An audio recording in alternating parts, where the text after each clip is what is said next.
Hey everyone, Aaron here from AJ Adventures. Thanks for joining me. So, I am getting ready for planning a fairly large trip coming up this winter, and I wanted to talk to you guys about the planning process and what goes into planning these trips. Quite often, Rachel and I will go on a weekend trip or a day trip, and it'll just be sit there on my phone looking through Gaia GPS and be like, haven't been up there yet, and we'll just throw a few things in the Jeep and go. This one is quite a bit different. You got to take into account the different variables that are going into it. So, one, I'm going alone. Two, it's a harsh climate, and there's going to be a lot of modifications need to be done to the Jeep. So there's a lot of planning that goes into this. What I like to do is I go through the who, what, when, where, why, and how of the trip. So I'm not going to be showing or telling where I'm going just yet. There's still some planning going into that. Uh, I do, what I like to do is I will look at a map, and this was just an example. I'm not going to Kamloops for my winter trip, as much as I'd like to. That's my hometown. No, this trip is going somewhere else, but this is for an example. Um, I look at a map and I decide where I want to go. I will look at different routes getting there. In this case, this is the most direct route. So then I'll take a look and I'll see what's along that route. And then I'll plan for breaks, food, fuel stops. It is a Jeep, so need lots of those. Normally I'll stop in Hinton, fuel up, grab another Timmy's. Then I'll stop in Jasper, just because it's beautiful there. Nice place to have lunch. Like to check out Mount Robson. Sometimes a good place for a picnic or just stretch your legs. And yeah, along the way, Clearwater, I have friends there. Little Fort, it's where my dad and his wife live. It's a very beautiful spot. I like stopping in there. Also, I usually fuel up there.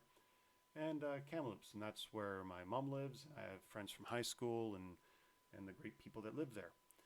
So that's usually what I'll go through when I'm planning a trip. Um, the trip I'm planning, it's going to be over quite a few days, possibly a couple weeks. I'm going by myself, so that's the when. I want to really challenge myself, so it's going to be during the winter. Who? It's going to be just me, all by myself, just my Jeep. The what? I am living out of the Jeep while I'm doing this adventure. And the why. Why is a really good reason, or why is a really good subject to cover. Why do I want to do this trip? Well, this one here, it's not just to show the beauty and of the area I'm going to. Like I've never been there, but I've seen lots of pictures of it, and I've seen lots of video of it. And it looks amazing. Not enough people go there, and I want to try and show it off. Also, I am going to be raising awareness for different veterans organizations and talking occasionally about mental health and stuff like that. I myself am a veteran. That's why I usually steer towards talking about veteran groups and stuff. Um, let's see. Yeah, I've received a lot of support from them, and I like to try and give back if I can. So that's the trip planning. There's other things that you got to look into as well. Travel restrictions due to COVID nowadays. So I use Google a lot for everything. I get asked quite often um, things like people ask, where is that location or where is that trail? And everything that I find, or all the places I go to, I find on Google or through word of mouth as well. But usually I just Google things and I find trip reports, I find pictures, and yeah, I just figure out where it is and I try to go there. If I can't find the exact location, I'll drive there in my Jeep and try to find it. That's half the fun. So let's see, what else do we have to cover? Now, since I'm going by myself on the trip, there is there are a few things that I have to think about. So it's not just planning my meals and all that kind of stuff. You got to worry about first aid and safety. These are pretty big. So I do have quite a bit of recovery equipment that I bring with me, but you can't always do a full self recovery. I've been pretty lucky in the past. So I've come up with an emergency plan. It's going to be a lot more details going to be going into it. My emergency coordinator is going to be Rachel, my girlfriend, And we're going to be in constant communication via, if I don't have cell reception, then I'm going to be using my Garmin InReach. And I can communicate through message over satellite.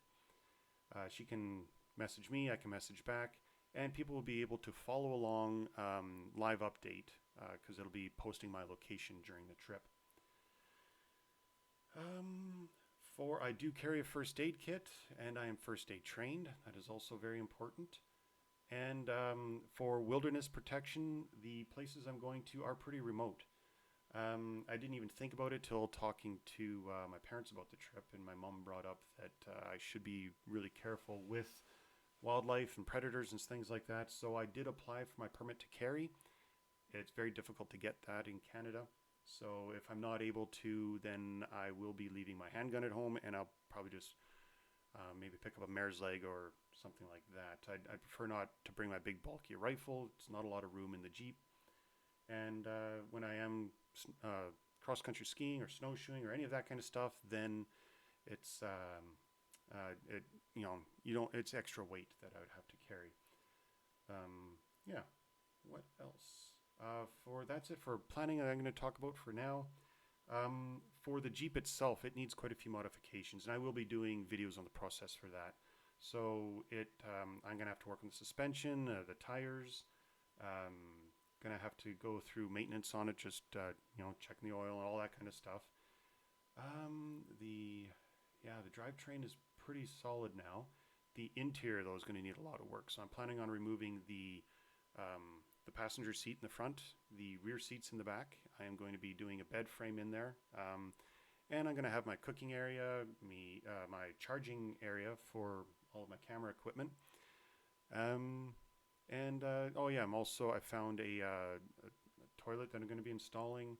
So there's quite a few changes that are going on with it, and I'm pretty excited about it. So I hope you guys all follow along.